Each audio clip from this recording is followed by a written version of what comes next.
அஸ்ஸலாமு அலைக்கும். Hello all, welcome to ரிஃபைஸ் டைரி. பட்டை, கிராம்பு, ஏலக்காய் தூள், பட்டை கிராம்பு தூள் இது ரெண்டும் எப்படி ரெடி பண்ணுறதுன்னு பார்க்கலாம். சேனலை சப்ஸ்கிரைப் பண்ணாமல் பார்க்குறீங்கன்னா சப்ஸ்கிரைப் பண்ணிக்கோங்க.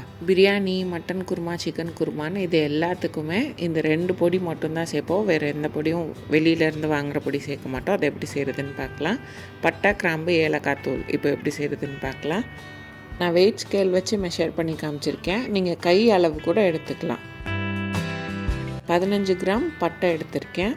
அதே அளவு ஏலக்காயும் கிராம்பும் எடுத்துக்கணும். இப்போது 15 கிராம் ஏலக்காய் மெஷர் பண்ணி எடுத்துக்கலாம்.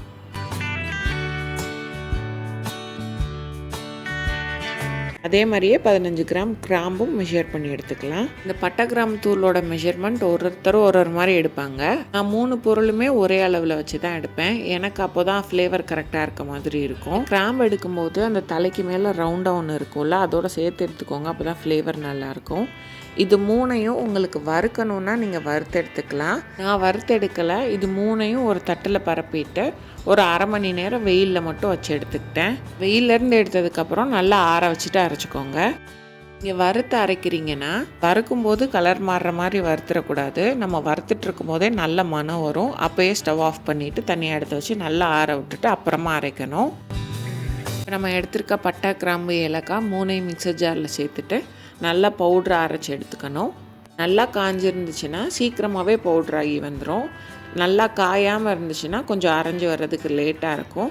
நல்லா சாஃப்டான பவுட்ரு அரைச்சி எடுத்துக்கணும். ஏலக்காவோட அந்த தோல் எதுவும் தனியாக தெரியாத அளவுக்கு அரைச்சி எடுத்துக்கணும். நான் பவுட்ரை கையில் எடுத்து காமிச்சிருக்கேன் பாருங்கள். இந்த மாதிரி நல்லா சாஃப்டாக அரைச்சி எடுத்துக்கணும். பிரியாணி பண்ணும்போது கடையில் வாங்குகிற கரம் மசாலாவுக்கு பதிலாக நீங்கள் இந்த பவுட்ரு யூஸ் பண்ணி செஞ்சிங்கன்னா பிரியாணியோட டேஸ்ட் ரொம்ப நல்லாயிருக்கும். இந்த பவுடரை ஒரு ஏர்டைட் கண்டெய்னரில் சேர்த்துட்டு நீங்கள் 3லேருந்து 6 மாதம் வரை வெளியவே வச்சு யூஸ் பண்ணலாம். நான் அரைச்சிருக்கிறது கம்மியாக தான் அரைச்சிருக்கேன். எனக்கு ஒரு 2-3 மாதத்துலேயே இந்த பவுட்ரு காலி ஆகிடும். நீங்கள் அதிகமான குவான்டிட்டி அரைச்சி வைக்கிறதுக்கு பதிலாக இந்த மாதிரி கம்மியாகவே அப்பப்போ அரைச்சிக்கிட்டிங்கன்னா ஃப்ளேவர் நல்லாவே இருக்கும்.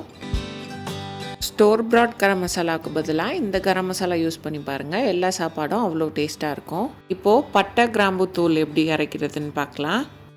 ஒரு வெயிட் ஸ்கேலில் ஃபஸ்ட்டு 10 கிராம் கிராம்பு அளந்து எடுத்துக்கிட்டேன். நான் கறிப்பூரணம் பண்ணும்போது பட்டை கிராம்பு தூள் சேர்த்துருப்பேன். அந்த பட்டை கிராம்பு தூளோட ரெசிபி தான் இது. எவ்வளோ அளவு அரைச்சாலும் பட்டை, கிராம்பு ரெண்டும் ஒரே அளவில் எடுத்துக்கோங்க. பட்டையும் 10 கிராம் அளந்து எடுத்துக்கணும். இது ரெண்டையும் நான் ஆல்ரெடி சொன்ன மாதிரி வெயிலில் காய வச்சு எடுத்துக்கணும். இப்போ நல்லா காஞ்சதுக்கப்புறம் இது எல்லாத்தையும் ஒரு மிக்சர் ஜாரில் சேர்த்துட்டு இதையும் நல்லா ஃபைன் பவுடரை அரைச்சி எடுத்துக்கணும். இந்த பட்டை கிராம்பு பவுடர் எங்கள் ஊரில் ஒரு சில ரெசிபீஸ்க்கு ஸ்பெசிஃபிக்காக யூஸ் பண்ணுவாங்க. சம்டைம்ஸ் இதை மட்டுமே போட்டு பிரியாணி, கறி குழம்பு அந்த மாதிரி வச்சுருவாங்க. அதோட டேஸ்ட்டும் செம்மையாக இருக்கும். நான் எடுத்து காமிச்சிருக்கேன். இந்த மாதிரி நல்லா சாஃப்டாக அரைச்சி எடுத்துக்கோங்க. 2 மசாலா ரெசிபியும் ட்ரை பண்ணி பாருங்கள். ட்ரை பண்ணிவிட்டு எப்படி இருந்ததுன்னு கமெண்ட்ஸில் சொல்லுங்கள். வீடியோ உங்களுக்கு பிடிச்சிருந்ததுன்னா ரிஃபைஸ் டைரியை சப்ஸ்கிரைப் பண்ணிக்கோங்க.